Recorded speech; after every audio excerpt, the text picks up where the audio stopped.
जिस तरह मित्राश है, इसी तरह का आपका पाकिस्तान में भी एक ऐप है, लेकिन किसी को इसके बारे में पता है, बहुत कम लोगों को पता है। जिस तरह हम लोग मित्राश पे यहाँ लॉगिन करते हैं, अपने डिटेल देख सकते हैं, अपनी बारे में कुछ जो हमारे डेटा है गवर्नमेंट के पास वो देख सकता है। इसी तरह मैं आपको एक ऐप दिखा रहा हूँ, ये ऐप है।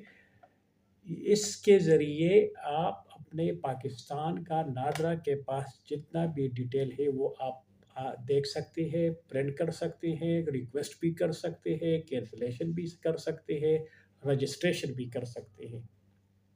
बहुत आसान तरीका है।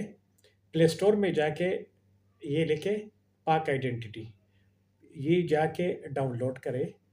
डाउनलोड करने के बाद थोड़ा सा ये टाइम लेता है, थोड़ा सा स्लो है, लेकिन डाउनलोड होने के बाद आपने इसमें अपने शनाख्ती कार्ड का डेटा डालना है।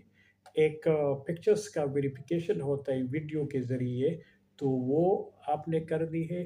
फिर आपने दो चीज़ों में से एक डालना है वेरिफिकेशंस के लिए, आपका ईमेल या आपका मोबाइल नंबर। मोबाइल नंबर आप पाकिस्तान का भी डाल सकते हैं, कतर का भी डाल सकते हैं और अपना ईमेल भी डाल सकते हैं, जिसमें आपको वेरिफिकेशन कोड आएगा, जिसके ज़रिए आप फिर लॉगिन भी कर सकते हैं।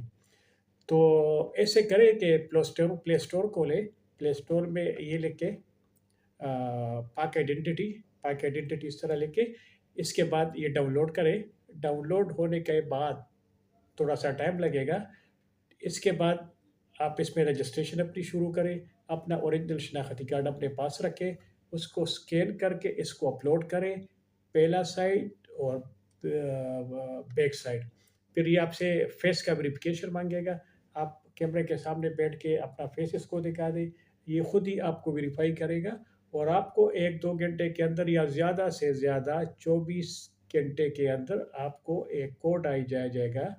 इस पे आप क्या देख सकते हैं, आपकी डिटेल, आपके बच्चों की, आपकी फैमिली की, आपकी वाइफ की, आपकी पेरेंट्स की, वो पूरा डिटेल इसमें होएगा। इसका बड़ा फ़ायदा ये है कि अगर आपके नाम में या आपकी फैमिली में किसी गलत बंदे का इंदराज हुआ होगा, तो वो आपको पता चल जाएगा। इसलिए ये बहुत अच्छा है। एक बार मैं फिर आपको बोलता हूँ, जितने भी भाई लोग ये वीडियो के देख रहे हैं, ये डाउनलोड करें और अपने डेटा चेक करें। कहीं आपकी फैमिली ट्री में कोई गलत बंदे का नाम तो नहीं है, जो आपकी फैमिली में उसका कोई ताल्लुक नहीं है। ऐसे बहुत लोगों के साथ हुआ है कि उसको पता भी नहीं होता है और उसकी फैमिली ट्री में कोई ना कोई बंदा होता है। फिर इसको निकालने का, चलो एक बार आपको पता चल जाएगा, फिर भी निकालने का तरीक़ाकार होता है नाथरा में शिकायत करने का। इसके अलावा इसमें आप अपने असलहा का लाइसेंस दे सकते हैं, ड्राइविंग लाइसेंस देख सकता है, गाड़ी अगर आपके नाम हो, और बहुत कुछ है। इस ऐप के ज़रिए आपका गवर्नमेंट के साथ जितना भी डेटा होगा, वो आप इसमें देख सकते हैं। आप उसमें रिक्वेस्ट कर सकते हैं, फ़ॉर्म बे का रिक्वेस्ट कर सकते हैं, किसी अपनी फैमिली के मेंबर का शनाख्ती कार्ड का रिन्यू कर सकता है। तो मेरा एक बार फिर आप सबसे ये रिक्वेस्ट है, एक बार विज़िट करें, आप लोगों को ये बहुत काम आएगा। ये बहुत मज़े का एप्लीकेशन है। मैंने तो खोला है, तो मैं तो हर वक़्त देखता रहता हूँ। मतलब इसमें आप अपनी बहनों का, भाइयों का, अपने बच्चों का, अपनी वाइफ़ का, अपने पेरेंट्स का, उसकी तस्वीरें, आपके आइडेंटिटी कार्ड्स की डिटेल। इसके अलावा आप इसमें अपना डिजिटल आइडेंटिटी कार्ड भी ले सकते हैं। जिस तरह इधर आपके मित्राश पे आईडी की को एक कॉपी होती है ना, इसी तरह इसी एप्लीकेशन में आप अपने पाकिस्तानी आइडेंटिटी कार्ड का एक डिजिटल कॉपी भी होता है, तो वो भी आप ले सकते हैं, अपने मोबाइल में सेव कर सकते हैं। तो बहुत मज़े का एप्लीकेशन है। डाउनलोड करें, आपको बहुत मज़ा आएगा। Thank you.